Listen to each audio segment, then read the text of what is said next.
প্রিয় উচ্চ মাধ্যমিকের ছাত্রছাত্রীরা, আজকের আমি এই ভিডিওতে তোমাদের সামনে পলিটিক্যাল সায়েন্সের কিছু এমসিকিউর সলিউশন তুলে ধরবো। তো এমসিকিউগুলো তোমরা একবার চোখ বুলিয়ে নাও। এই এমসিকিউগুলো থেকে তোমাদের কালকের যে প্রশ্নপত্র তৈরি হবে, সেই প্রশ্নপত্র তৈরি মানে তোমরা যে হাতে পাবে, সেই প্রশ্নপত্রে তোমরা অনেক প্রশ্নই কমন পাবে। তো এক এক করে প্রশ্নগুলো দেখে নাও এবং আশা করি তোমাদের প্রশ্নগুলো পড়ে গেলে দেখে গেলে তোমাদের অনেকটাই তোমরা উপকৃত হবে। তো দেখো, প্রথম প্রশ্ন, ঠান্ডা লড়াই শব্দটি প্রথম প্রয়োগ করেন কে? Option A Bernard Baruch. Panchsheel চুক্তি স্বাক্ষরিত হয় ভারত ও চীনের মধ্যে। বর্তমানে সার্কের সদস্য সংখ্যা কটি? 8। সার্কের প্রথম শীর্ষ সম্মেলন অনুষ্ঠিত হয় ঢাকায়। পরবর্তী প্রশ্ন হচ্ছে, নিরাপত্তা পরিষদের মোট সদস্য সংখ্যা কত? 15। সাধারণ সভায় শান্তির জন্য ঐক্যের প্রস্তাব গৃহীত হয় কোন খ্রিস্টাব্দে? 1950। মার্কিন যুক্তরাষ্ট্রের আইনসভার উচ্চকক্ষের নাম কি? সিনেট।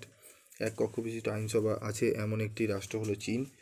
আইন বিচারের দীপশিখাটি অন্ধকারের মধ্যে নিভে গেলে কি ভীষণ সেই অন্ধকার, একথা বলেছেন লর্ড ব্রাউস। লোকসভার সর্বাধিক সদস্য সংখ্যা হলো 552।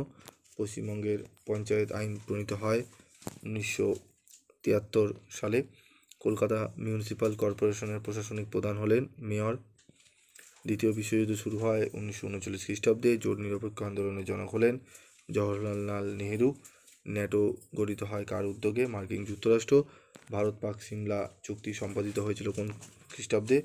1972। নিরাপত্তা পরিষদের স্থায়ী সদস্য সংখ্যা হলো 5। ভেটো প্রদান ক্ষমতা আছে কেবলমাত্র নিরাপত্তা পরিষদের স্থায়ী সদস্যদের। স্পিরিট অফ দ্য লজ গ্রন্থটির রচয়িতাকে? মন্তেস্কু। ব্রিটিশ পার্লামেন্টের নিম্নকক্ষের নাম হলো কমন সভা। উত্তরাধিকার সূত্রে মনোনীত শাসক দেখা যায়? এই উত্তরটি দেখে নাও তোমরা। 21-এর উত্তর হবে আমাদের গ্রেট ব্রিটেনে ভারতের প্রধানমন্ত্রীকে নিযুক্ত করেন রাষ্ট্রপতি। রাজ্যসভার সদস্যদের কার্যকালের স্বাভাবিক সময়সীমা হলো 6 বছর। পৌরসভার নির্বাচিত প্রতিনিধিদের বলা হয় কাউন্সিলর। তো এই প্রশ্নগুলো দেখো, পরবর্তী ভিডিওতে আমি আরও কিছু গুরুত্বপূর্ণ প্রশ্ন এবং সাথে উত্তর নিয়ে আলোচনা করে দেবো। তো ভিডিওটি ভালো লাগলে অবশ্যই বন্ধুদের মধ্যে শেয়ার করো। তোমাদের মডেল প্র্যাকটিস সেট এবং লাস্ট মিনিটের সাজেশনের ভিডিও দিয়ে দিয়েছি, সেগুলো গিয়ে তোমরা যারা এখনও দেখোনি তারা দেখে নাও। এবং অবশ্যই চ্যানেলে যদি নতুন হয়ে থাকো, চ্যানেলটি সাবস্ক্রাইব করে পাশে থাকা বেল আইকনে ক্লিক করে রেখে দিও।